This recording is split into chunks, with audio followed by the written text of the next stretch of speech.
Hola, ¿qué tal? Yo soy Nicolás Márquez y nos estamos aproximando al 24 de marzo, fecha convertida por la partidocracia y la demagogia en un insólito feriado turístico.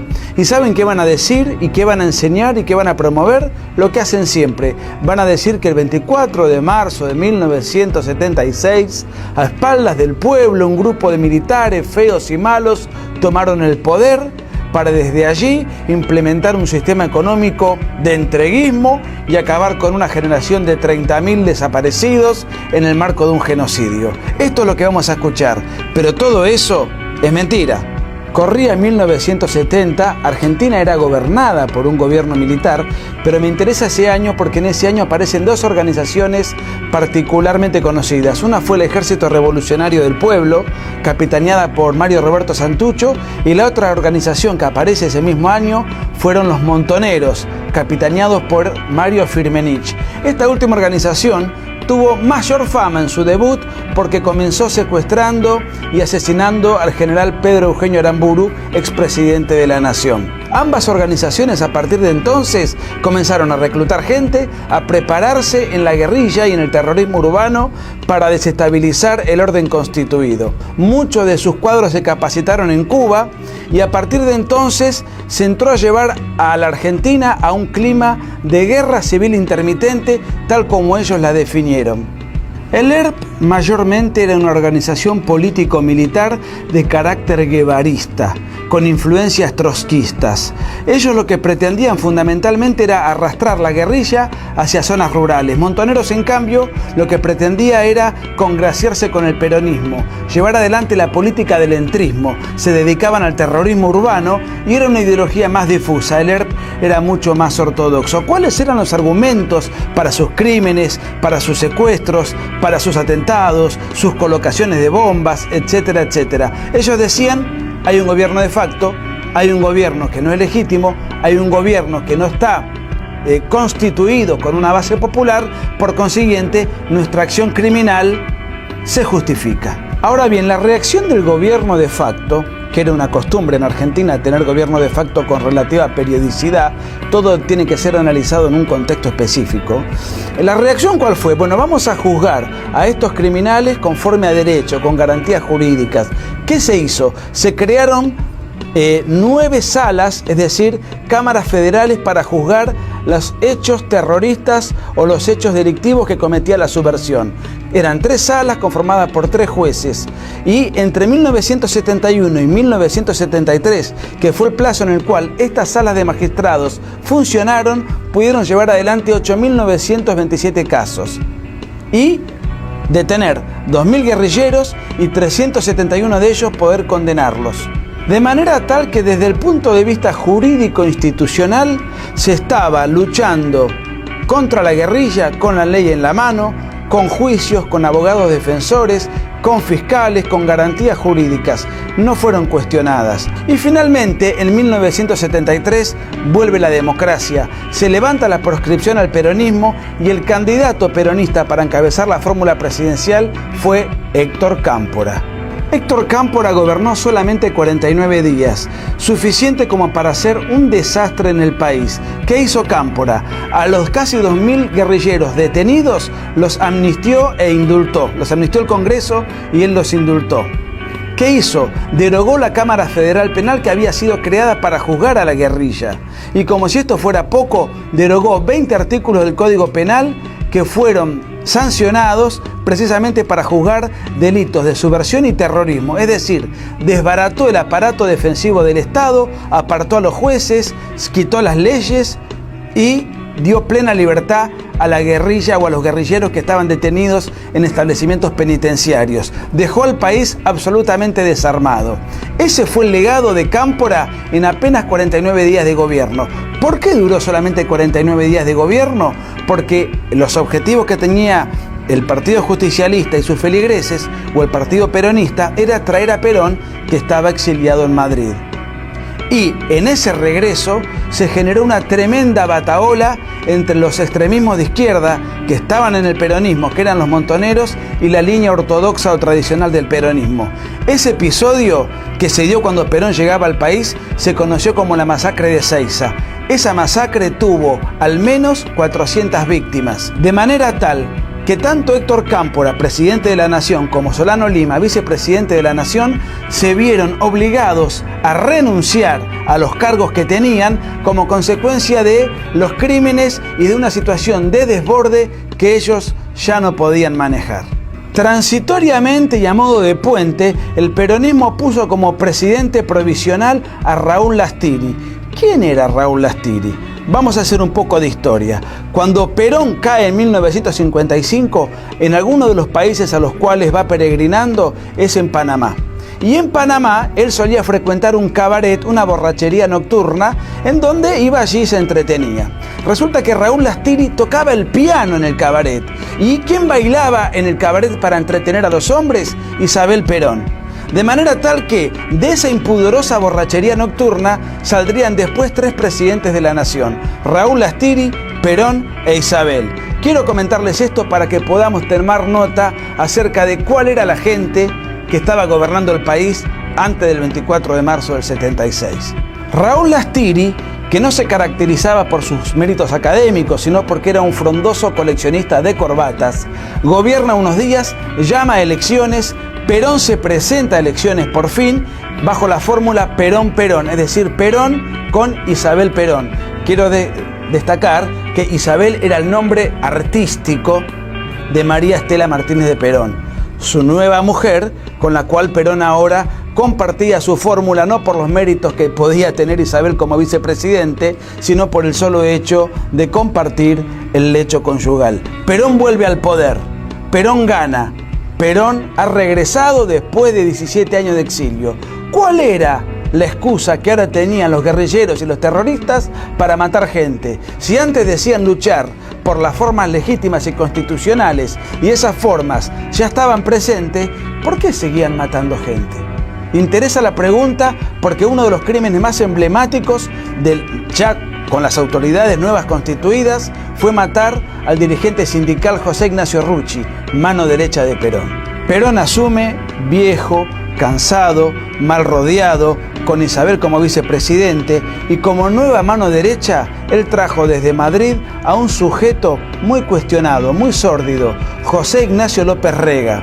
José Ignacio López Rega era un chamán, era un brujo que se dedicaba al espiritismo y otro tipo de extravagancias esotéricas, pero Perón depositaba en él toda su confianza.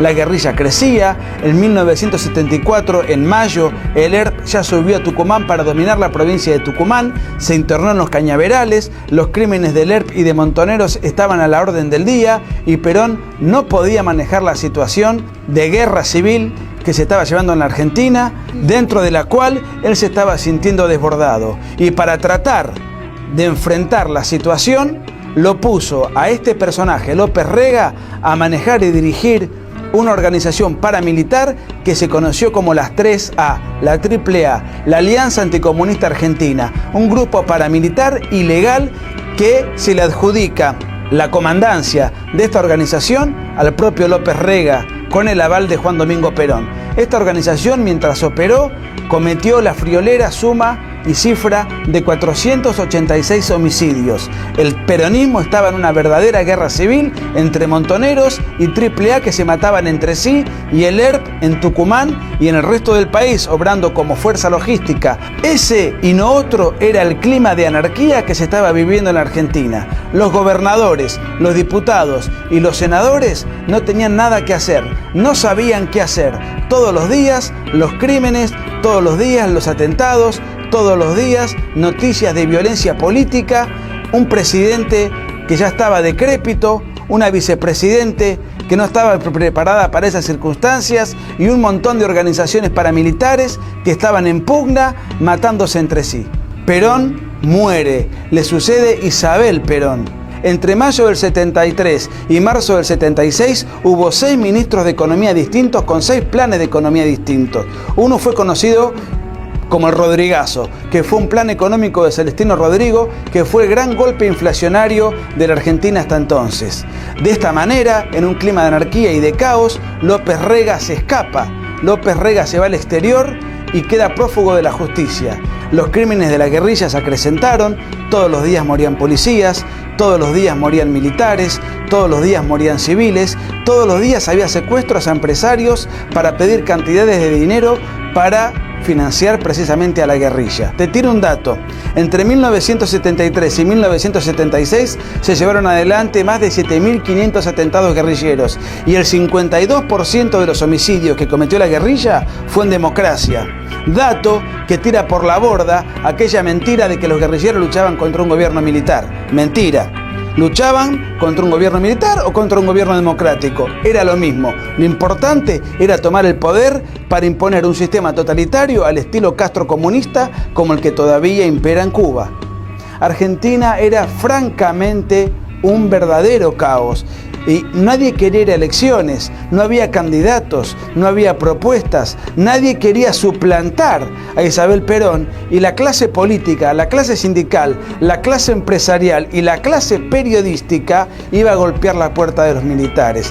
Todos los diarios de la época, todos los días, mostraban lo que era la guerrilla y seguían insistiendo e instigando a los militares a que tomasen el poder del Estado. Mientras tanto, Tucumán seguía siendo el epicentro de la guerra antisubversiva.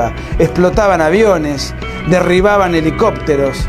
Era realmente una guerra aparte. Por algo los guerrilleros consideraban que Tucumán era una suerte de Vietnam vernáculo.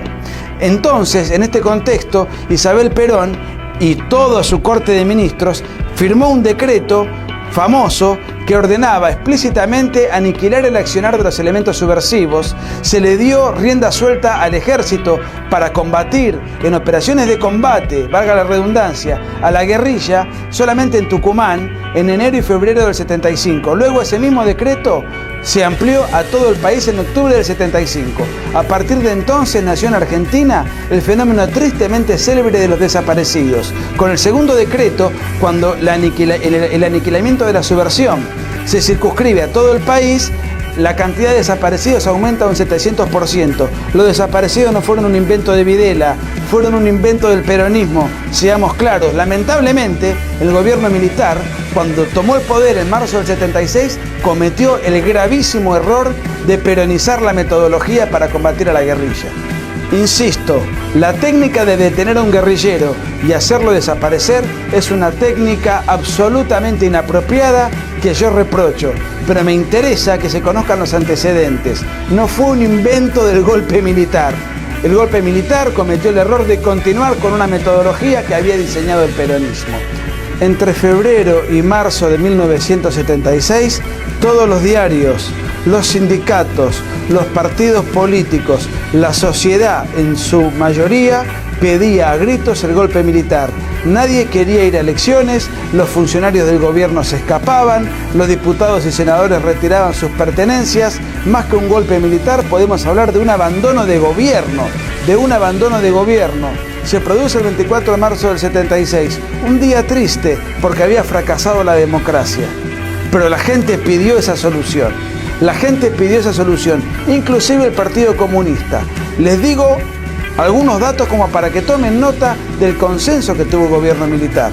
La Unión Cívica Radical durante la presidencia de Videla gobernó 310 municipios. El Partido Justicialista, el Partido Derrocado, gobernó 192 municipios. El Partido Federal 80, el MID 90. En mi ciudad, Mar del Plata, el socialismo gobernó sin ningún tipo de problema, y el Partido Intransigente, otro partido de izquierda, gobernó 4 municipios. El Partido Comunista apoyó el golpe de Videla. ¿Saben quién más apoyó el golpe de Videla? Ernesto Sábato, luego prologador del libro Nunca Más. Por eso, cuando revisemos la historia, revisémosla de una manera completa y no de una manera historietística, tal como se hace ahora. En conclusión, los números de la guerra civil argentina son escalofriantes. El terrorismo marxista a lo largo de 10 años cometió 21.700 atentados, 6 por día, 1 cada 4 horas. Eso incluye 1.500 homicidios, 1.748 secuestros, 5.000 colocaciones de bombas, etcétera, etcétera. Luego tenemos al peronismo que, a través del terrorismo, con López Rega y con la AAA, cometió 486 homicidios. Finalmente, 800 guerrilleros cayeron en combate, hubo 900 desaparecidos durante el gobierno peronista y 6.400 desaparecidos durante el gobierno militar. En conclusión, no hubo 30.000 desaparecidos, no hubo un golpe de Estado en contra de la gente, tampoco es cierto que haya habido un genocidio, puesto que el genocidio es el ataque sistemático a una población civil por motivos raciales, étnicos o religiosos, cosa que aquí no sucedió, y además no existía el concepto de genocidio en el derecho entonces vigente. Lo que hubo fue una guerra civil con agentes múltiples, con responsabilidades múltiples. No hubo un sector que fue Satán y otro que fueron ángeles o un sector sacralizado. Fue una responsabilidad multilateral de una guerra revolucionaria que empezó el terrorismo y que por el bien de la República, aunque con muchísimos errores sin duda, ganaron los militares. Ahora bien, el 24 de marzo, que es un día sindicado como el Día de la Memoria, yo me pregunto, ¿de la memoria de quién?